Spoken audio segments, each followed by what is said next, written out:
From Pacifica, this is Democracy Now! It's horrifying. I can't even describe it in words. It's really horrifying that he actually killed so many young people because he hates us. It's really horrifying.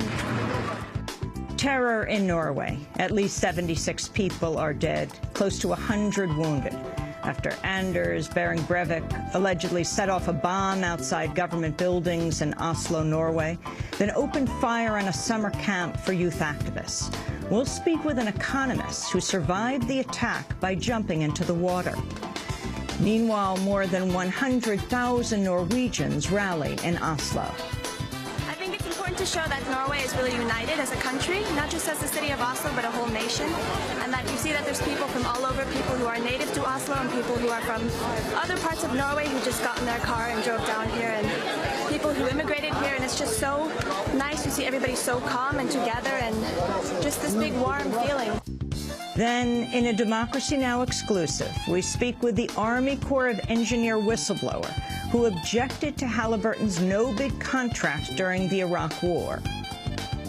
I can unequivocally state that the abuse related to contracts awarded to KBR represents the most blatant and improper contract abuse I have witnessed during the course of my professional career.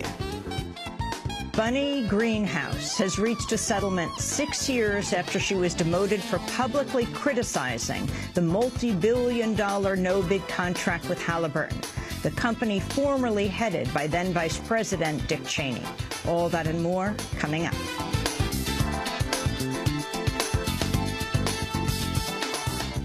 Welcome to Democracy Now!, democracynow.org, the War and Peace Report. I'm Amy Goodman. The UN World Food Programme set to start airlifting food today to drought-stricken Somalia, Ethiopia, and Kenya, where more than 12 million people are at risk of starvation. The decision was made at an emergency UN meeting in Rome Monday. Josette Shirin is Executive Director of the World Food Programme. We have a triple threat to about 2.2 million people, which is the combination of an epic drought that gets deeper and deeper for an already weakened population, combined with soaring food prices. There is not enough food in the area. That's what a drought is about, is that you don't have normal harvests, and then combined with conflict and inaccessibility. And this is creating a vulnerability that is extremely urgent and requires global, regional, and local action and extraordinary efforts by all of us to find creative, innovative ways and commitment to reach those who have not been able to be reached so far. During a trip to Kenya, European Union humanitarian aid chief Kristalina Georgieva said it was time for the international community to realize the scale of the disaster. What we're facing is a world where disasters are more frequent and more intense, and with climate change and population growth, this is going to be even more painful in the future. We have to do everything we can to adjust to this changing world and to help communities, especially poor communities, to adjust. And that means that we have to change the mindset of development. So we think of development from a sustainability point of view, and that our investments help communities to be stronger in the face of the future drought that, of course, will come. Over 100,000 mourners filled the streets of the capital of Norway, Oslo, Monday night to pay tribute to the 76 people killed in Friday's twin attacks. Police say the right-wing extremists who carried out the attacks could be charged with crimes against humanity. Anders Behring Breivik appeared in a closed courtroom Monday. He stated he belonged to an anti-Islam network that has 2 cells in Norway and more abroad. But Norwegian police and researchers have cast doubt on whether such an organization exists. Earlier today, Breivik's lawyer suggested his client might plead insanity at his trial. On Monday, police revised the death count from the twin attacks to 76, down from 93. We'll go to Norway after headlines. Washington remains in a stalemate over raising the national debt ceiling. On Monday night, President Obama and House Speaker John Boehner both addressed the nation on primetime television. Obama reiterated his call for what he described as a balanced approach to deficit reduction involving spending cuts and tax increases on the wealthy. The only reason this balanced approach isn't on its way to becoming law right now is because a significant number of Republicans in Congress are insisting on a different approach, a cuts-only approach, an approach that doesn't ask the wealthiest Americans or biggest corporations to contribute anything at all. And because nothing is asked of those at the top of the income scale, such an approach would close the deficit only with more severe cuts to programs we all care about, cuts that place a greater burden on working families. Shortly after President Obama addressed the nation, House Speaker John Boehner responded in a televised address. The President is adamant that we cannot make fundamental changes to our entitlement programs. As a father of 2 daughters, I know these programs won't be there for them and their kids unless significant action is taken now.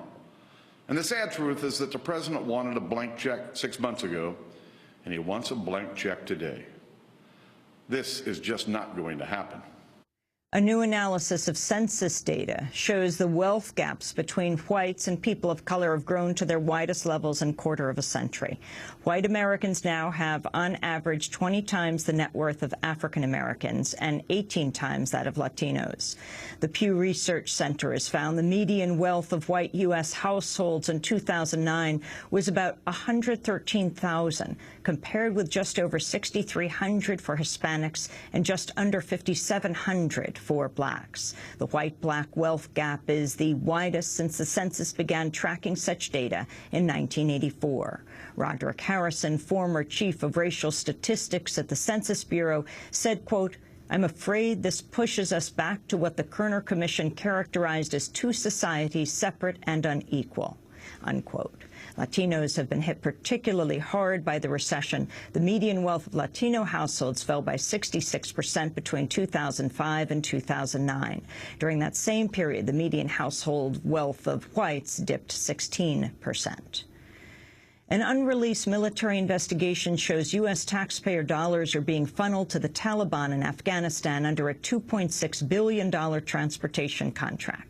The year-long investigation implicates 4 of the United States' 8 prime contractors in Afghanistan in criminal enterprises or support for the enemy. The military has not revealed which 4 companies were involved, nor has it disclosed the total amount of taxpayer dollars that have disappeared. The investigation confirms separate inquiries carried out by Congress, federal agencies, and The Nation magazine. Meanwhile, a new study being finalized by Congress has found the United States has wasted some $34 billion on service contracts with the private sector in the wars in Iraq and Afghanistan. The report also reveals more than 200,000 contractors have been on the U.S. payroll at times in Iraq and Afghanistan, outstripping the number of U.S. troops currently on the ground in those countries. A new congressional report has determined at least 122 firearms from a botched U.S. undercover operation have been found at crime scenes in Mexico or intercepted en route to drug cartels there. Mexican authorities found AK-47 assault rifles, powerful rifles, and other weapons in late 2009 that were later linked to the U.S. sting operation to trace weapons going across the border to Mexico. Under the once-secret program, Operation Fast and Furious, U.S. agents encouraged U.S. gun shops to sell thousands of guns to middlemen for Mexican drug cartels in an attempt to gain access to senior-level figures within Mexico's criminal organizations. Amnesty International has accused Saudi Arabia of blocking its website after the rights group criticized a new Saudi anti-terrorism law. On Friday, Amnesty called on the Saudi King Abdullah to make changes to the law that grants the Saudi government the right to imprison people for up to 10 years who question the integrity of the king or crown prince. A Georgia mother is facing sentencing today in a controversial case that's gained national attention over the last week. Raquel Nelson was convicted of homicide by vehicle and jaywalking after her 4-year-old son was run over and killed by a drunk driver. Her son died as the family attempted to cross a busy street separating a bus stop and their apartment complex. There were no crosswalks nearby. Nelson will be sentenced today and could serve up to 3 years in prison, a longer term than given to the drunk driver, who served a 6-month jail term and is now on probation. An all-white jury convicted Nelson, who is African-American. On Monday, Raquel Nelson appeared on the Today Show and questioned whether she'd received a fair trial. I don't think they could relate to what I was going through. And I think that there was a lot of evidence that wasn't, I can't say allowed to be presented, but it went very fast. And many of the jurors, actually all of the jurors, they've all stated they've never ridden public transportation, and they've never really been in my shoes. So I think there was maybe not a jury of peers, if that's what the statement is. School graduate in Arkansas has filed a lawsuit against her former school after the school refused to allow her to be her class's sole valedictorian, even though she had the highest grade point average. The student, Kimberly Wimberly, who is African-American, alleges in her suit that the school's decision was part of a pattern of racial discrimination. Courthouse News reports once school officials realized Wimberly had the highest GPA of the class of 2011, school administrators named a white student with a lower GPA as her fellow valedictorian. Wimberly's mother, who works at the school, says she overheard an official calling her valedictorian status a, quote, big mess. The Pulitzer Prize-winning journalist who made national news last month by revealing he's an undocumented immigrant has lost his driver's license. Washington state investigators with the Department of Licensing canceled Jose Antonio Vargas's license after it was revealed he was not living at the address he provided to the state. In June, Vargas wrote a lengthy article for the New York Times Magazine admitting he's been hiding his true immigration status for nearly 20 years, causing him great personal turmoil. Originally from the Philippines, Vargas's mother put him on a plane to the United States when he was 12 years old in the hopes of giving him a better life. Vargas says he was inspired to come forward by DREAM Act activists who publicly declare their undocumented status in an effort to pass legislation allowing undocumented children a path to citizenship.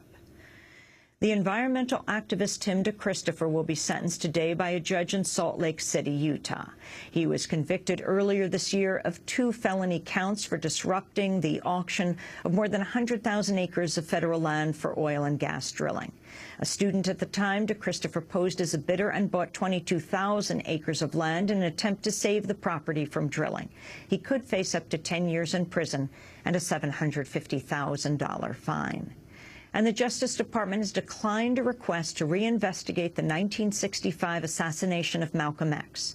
In a statement, the department said, quote, "The matter does not implicate federal interests sufficient to necessitate the use of scarce federal investigative resources into a matter for which there can be no federal criminal prosecution," unquote.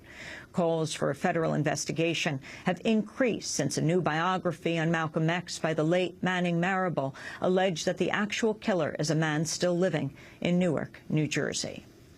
And those are some of the headlines. This is Democracy Now!, democracynow.org, The War and Peace Report. I am Amy Goodman.